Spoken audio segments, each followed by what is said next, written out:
Hey guys, what's up? So this is the continuations of pattern program, and in this video we will see one more pattern, like how we should approach and how we should write a program whenever we whenever we get any pattern, right?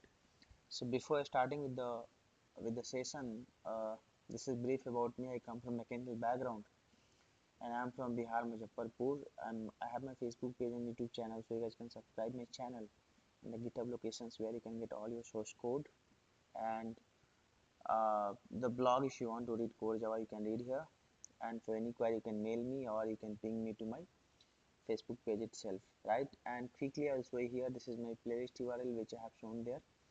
Here if you go to my playlist, you have all the playlist here, right?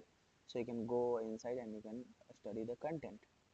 Now let's say if you get this pattern in the interview, and interviewer will ask you to write a code for that. So how do we do that, right? So let me make a main method first. After that, first we need to analyze the program. If you look at what I can see is this is one part of your program. So till here you can say that one part of your program, and then this is another part of your program.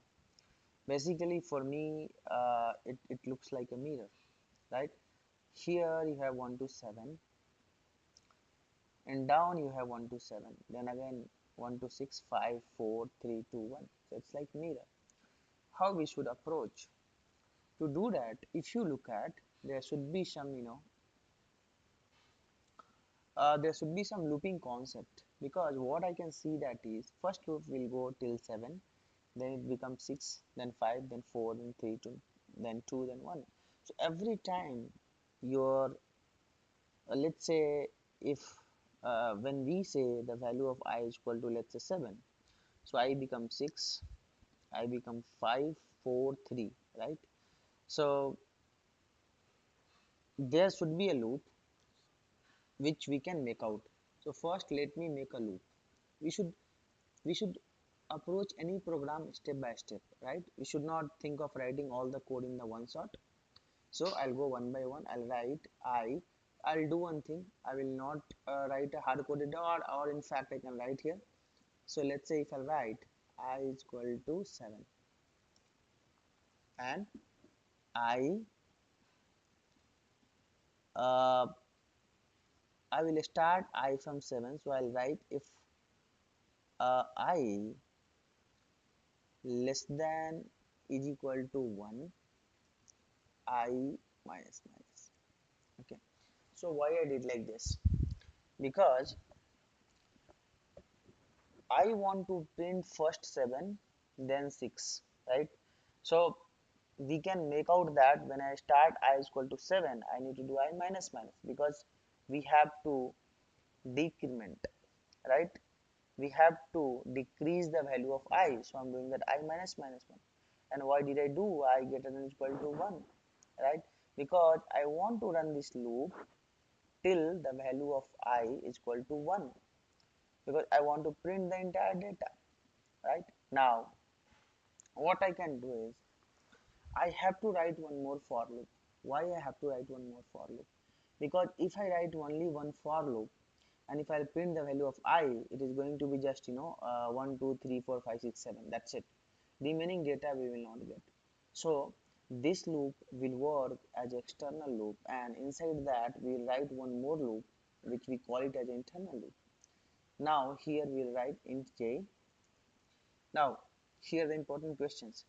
From where j we should start? We should start from 1, and j less than is equal to I, and then j plus plus. If you look at here, the logic is different. Here what I'm trying to do is I'm trying to do if int j is equal to 1, j less than is equal to I, j plus plus.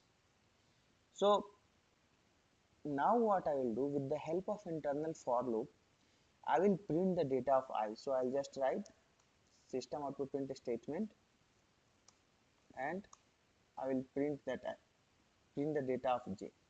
So here in double quote, what we can do is I can print the data of j. So I'll write here j plus space, right? Now what will happen? Now we look at the logic here. I will start from 1. Here I am saying that I less than equal to I. So the first time I is going to be 7. So this loop will run 7 times, right? And then the moment it will print 7, right, then I will decrease, so the value of I becomes 6. When the I becomes 6, again this loop will run 6 times because the j depends on the I. Now it is clear for us that the external for loop basically will take a decision how many times the internal for loop should run, right? That is the reason we have to write external for loop, and inside that we have to write internal for loop. Now after every internal for loop, which means the internal for loop is responsible to print these lines, right? After every internal for loop, we need to have a new line because after 7, we need to have a new line. So if you look at here I have not given ln. Why I have not given ln? Because I want everything should be printed in a single line, so I am not giving ln. If I'll give you ln, then it will print a new line every time, and we will not get output like this. So now what I will do, once I will go out of internal for loop, I will write ln, right? I will write one new line, that's it. Now one part of program is over, so I believe till here we are over. Now let me run that, and we see that how we are getting output. Look at the output. So we are getting output till here, right? Now, after 1, what we need to have? We need to have 1, 2, 1, 2, 3, 1, 2, 2, 4, right? Now, again, in the increasing order, right? So, this loop is working fine, right? We are getting output till here. So, now what I can do is, again, as usual, we have to write one more for loop, right? Because we need to print this data. This data is not yet over. Only the half part of the program is over now. So I will write one more for loop, and here I will write int, let's say, or to be more precise, I will write j is equal to, let's say, or let me write int k is equal to 2, and I will write here if k, okay, if k greater than is equal to 1, k minus, right? So why I am writing this logic? We need to understand, right? Why I am writing this logic? So I am writing this logic, okay, to make sure that if you look at this line, right, we need to print 1, 2. So we need to print 1 and 2. So if I write this logic inside this for loop, right, I am not going to get the expected output. I'm not going to get expected output because when when this for loop is within this external for loop, what will happen? The moment this first for loop will get executed, the control will go to the second for loop, and if I'll try to print the value of k, it is going to be 2, and it is going to be 1, right? But how we want 1 comma 2, right? That's how we want. So what we can do, instead of writing this, I will remove this for loop, okay. I will come out of the for loop, and I will write here one more for loop. Here what I will do is, here I will write int I. uh, Here we need to start with 2, so I'll write int I is equal to 2. Or the one thing is, what I can see here is I cannot write again int I is equal to 2, so I cannot write that. What I will do, I'll write k is equal to 2, k. So if you look at, every time we have to start from 1 2, then we need to go 1 2 3, and then it should increase, right? Basically it should increase So if k greater than equal to 1, k plus plus, right? Or yeah, so we can start from 2, and if k greater than equal to 1, k plus plus. But one thing also we need to keep into the mind is it should not go more than 7. That is also very important, right? It should not cross more than 7. So how we should approach, I mean how we will make sure that it should not cross more than 7. If I write this logic again, if I write one more for loop, so what happens is we will start from 2, right? So we can do here k less than is equal to 7, k less than is equal to 7, k plus plus, and then we will write one internal for loop, because external sorry, so internal for loop will make sure that execution, right? So same thing we are trying to do here, start from 1 less than is equal to k j plus plus. So what this guy will do, right? This guy will first time when k is equal to 2, this will come inside, it will print the value of j is equal to 1, and again it will print the value of j is equal to 2. Then this k becomes 3. When this k becomes 3, again this will run 3 times. When k becomes 4, this will run 4 times. Why I am starting from 2? We need to understand. I am starting from 2. Why? Because after 1, right, 1 and 2 should get printed. So to print 1 or 2, I have to start k is equal to 2. And why I am trying to do k less than equal to 7? Because I don't want to cross more than 7. If I will not put the limit here, it will cross more than 7. So now let me run that.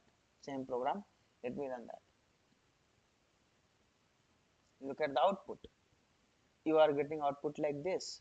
So when we see the output, we are getting 1 2 1 2 3. So we are getting output like this, right? So why we are getting output? So the output which is coming is fine, but the way we are getting the output is wrong, right? Ideally we should not get that. So let me see that. Let me do one thing. What I will do here is, this line is important, okay? And inside this loop, inside the second for loop, external for loop, what I'll do, the moment, again the moment 1 2 will get printed, I want a new line, right? Again the moment 1 2 3 will get printed, I want a new line. So what I'll do is I'll copy this, okay, and I'll print it here. So what will happen after 1 2, there'll be a new line, and then again 1 2 3 will get printed, then again there'll be a new line. Now if you look at the output, you are getting the expected output, right?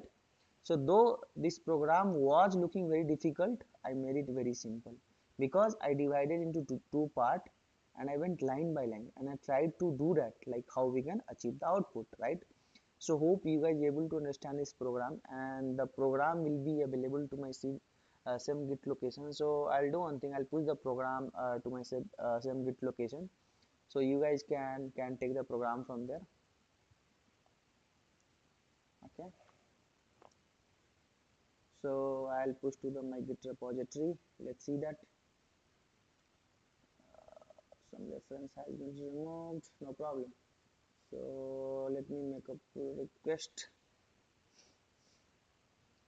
okay? Now what I'll do is I'll do push to upstream, okay?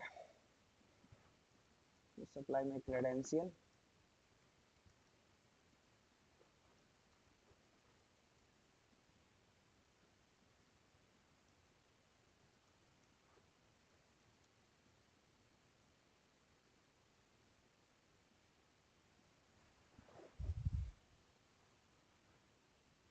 okay? So my code will be available to this learn by Vanu Pratap slash core java dot git. So if you go to these locations, you can get the code.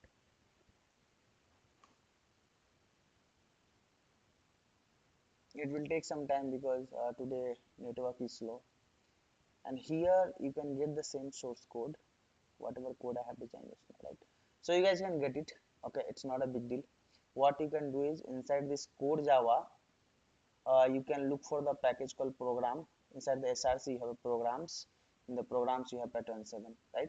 So thank you guys, thank you for watching this. Hope you like this video and hope you'll have some new concept learning and hope you'll able to clear the interview. Thank you guys, thank you once again. Like my channel and subscribe my channel.